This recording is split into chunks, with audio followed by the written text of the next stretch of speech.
Omar Arenas Candelo tiene una vasta experiencia. ¿Cuántos psicópatas habrá visto nuestro querido invitado? Y yo le preguntaba, ¿el poder atrae a los psicópatas o los psicópatas buscan el poder para sentirse como en su casa? Sí, no, definitivamente yo creo que el poder tiene un efecto seductor, casi afrodisíaco, diría yo, ¿verdad? De tal manera que muchos de ellos, llevados por ese afán narcisista de afirmación de su ego, ¿verdad?, les seduce el poder y llegan a ocupar posiciones, digamos, de poder importantísimas, y desde las alturas del poder, desde luego ejercen esa influencia también modeladora de conducta de los demás, porque son sujetos que tienen esa capacidad de influir en los demás, de ser personalidades de estímulo, ¿verdad? Y claro está, envolver a través de esas redes de mentiras, de ese, digamos, proceso mitomaníaco que es proverbial en el psicópata, llegar desde luego a inducir en los demás conductas desviadas muchas veces. Sin duda. Y sobre eso, qué interesante esos bloques de histrionismo en el psicópata, ¿no? Y entonces eso explica por qué a veces cuando llegan al poder se vuelven más morales, más éticos, más respetuosos. Entonces la pregunta es, ¿pero cómo en el poder son tan éticos, respetuosos y morales y son psicópatas? Es porque aparece esa deformación de su existencia, ¿no? Sí, no, es que definitivamente, fíjate que el psicópata, al igual que el histérico, tiene, digamos, ese rasgo acentuado de histrionismo. Son grandes actores y por eso suelen confundir. A veces tú estás al lado de un psicópata y tú no sabes que es un psicópata, ¿no? En cambio, en ocasiones tú estás frente a un delincuente y ya el solo hecho lo proclama como tal, su conducta cotidiana lo proclama como tal, ¿verdad? En el mundo político, ¿cómo ve usted la psicopatía?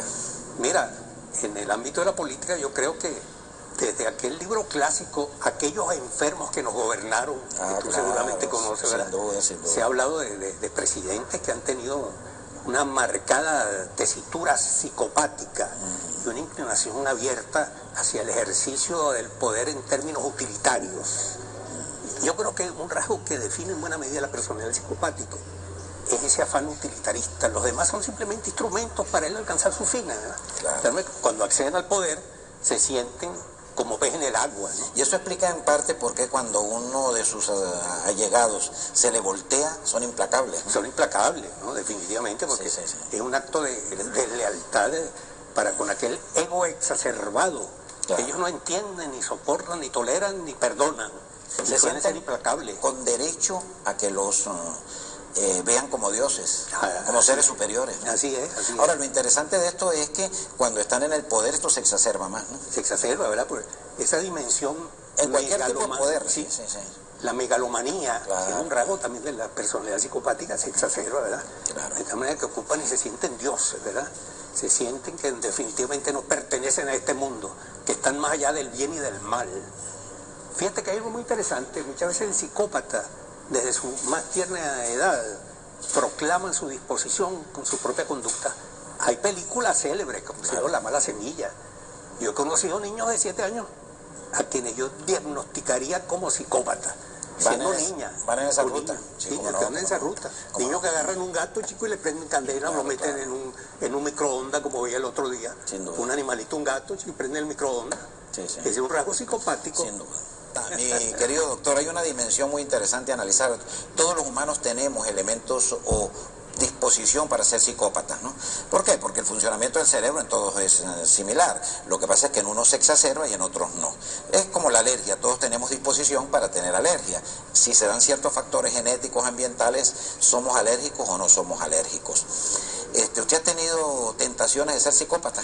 Mira, yo te diría que de músicos, poetas y locos todos tenemos un poco, chico. Creo que ciertamente, algo hasta normal, en la personalidad como normal es el delito incluso, según Durkheim. Ajá, oye, qué interesante esto, el gran francés. El gran francés. El gran sociólogo, ¿no? El gran sociólogo francés, ¿no? De tal manera que estos rasgos psicopáticos, por ejemplo, el egoísmo es algo inherente a la condición humana. Ya de la época de Freud se decía que el niño, oye, esta expresión de Freud, casi textual, el niño es un perverso polimorfo, tiene en sí todas las formas, digamos, potenciales de perversión y perversidad, y todos hemos sido niños, claro. Todos tenemos en alguna medida un rasgo psicopático.